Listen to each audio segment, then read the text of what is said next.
Inside the cockpit of an F-15E Strike Eagle, it's a world of glass, steel, and calculated confidence. For Pilot 1 and Pilot 2, the mission over the rugged Iranian landscape began under the assumption of total air superiority. The United States had already dismantled the bulk of the enemy's air defenses, clearing a path through the sky. But down in the shadows of those jagged peaks and narrow ravines, a different kind of threat was waiting. Mobile units, hidden deep within the folds of the earth, were still very much active. In a sudden, violent heartbeat, the silence of the high-altitude patrol was shattered. A shoulder-fired missile launched from a concealed position in the mountains streaked upward and found its mark. The impact was catastrophic.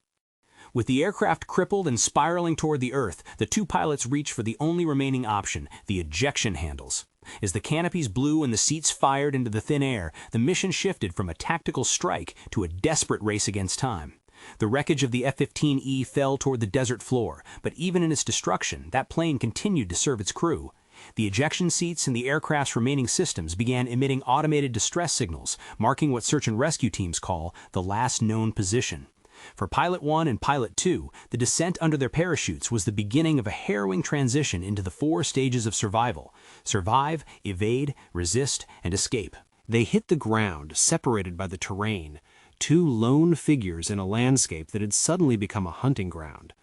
To the Iranian forces on the ground, the pilots were high-value targets, symbols of a superpower to be captured and paraded. To the United States, they were a debt that had to be paid in full, no matter the cost. The pilots immediately moved into the evasion phase, disappearing into the rocky crevices to avoid capture. Their only lifeline was the Combat Survivor Evader Locator, or C-Cell system. This handheld device, capable of encrypted satellite communication and short-burst messaging, allowed them to transmit their coordinates and status without giving away their positions to enemy ears. First off, they had to prove they were who they said they were, undergoing a rigorous authentication process to ensure the rescue teams weren't being lured into an Iranian trap. Back at the command centers, the machinery of rescue was moving at a fever pitch. This wasn't some small extraction. It was a massive military operation involving nearly 200 special operations personnel. A whole fleet of aircraft was scrambled into that contested airspace, including Black Hawk helicopters and A-10 Warthogs for close air support. The Iranians, however, weren't just watching from the sidelines. They had established ambushes and deployed anti-aircraft batteries along the most likely rescue routes. The sky over the crash site became a chaotic theater of war. Reports indicate the resistance was fierce. 2 Black Hawks and other rotary wing aircraft were damaged by ground fire. Even one of the A-10s, the titanium-armored tanks of the sky, was brought down. Its pilot ended up in the water and was eventually recovered, but the stakes were climbing higher with every passing minute. Finally, the rescue teams managed to reach Pilot 1 first. Under a hail of heavy fire, he was pulled from his hiding spot and hauled into the safety of an American transport. But the mission was only half finished. Pilot 2, the weapons systems officer, remained deep in hostile territory, and his location was far more difficult to reach. American Command took a massive gamble, sending in 2 MC-130 Special Operations transports. These planes were built for the impossible, capable of landing on primitive, unpaved dirt strips in the middle of nowhere. They touched down in the dust of the Iranian interior, but that gamble quickly turned into a total nightmare. Neither MC-130 could take off again. Whether it was the result of relentless Iranian ground fire or mechanical failure from the punishing terrain, well, it remains a point of debate. But the result was the same. 2 of the most sophisticated transport planes in the world, worth roughly $100 million each, were now grounded and immobile in enemy territory.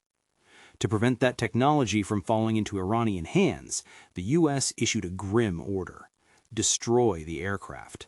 The very assets sent to save the pilots had to be reduced to charred metal and ash on the desert floor.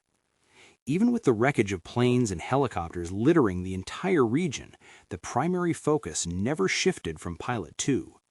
The official Iranian narrative of the event claims they successfully challenged American dominance that day, pointing to those destroyed MC-130s as absolute proof of a failed incursion. But through the smoke and the chaos, American rescue forces just kept pushing forward. Eventually, through a combination of raw persistence and overwhelming firepower, Pilot 2 was located and extracted. Both pilots were finally home, but the sheer cost of the mission was etched deep into the landscape they left behind. This operation tested the absolute limits of search and rescue in a high-threat environment, serving as a stark reminder that even with total air superiority, the ground remains a place of unpredictable danger. For Pilot 1 and Pilot 2, the story ended with a return to safety, but for the rest of the world, it was a vivid demonstration of the violent complexity of modern warfare. It's a world where a single shoulder-fired missile can trigger a $100 million rescue race. The rugged mountains of Iran had held them for a few terrifying hours, a final reminder that in the transition from the cockpit to the ground, everything changes in an instant.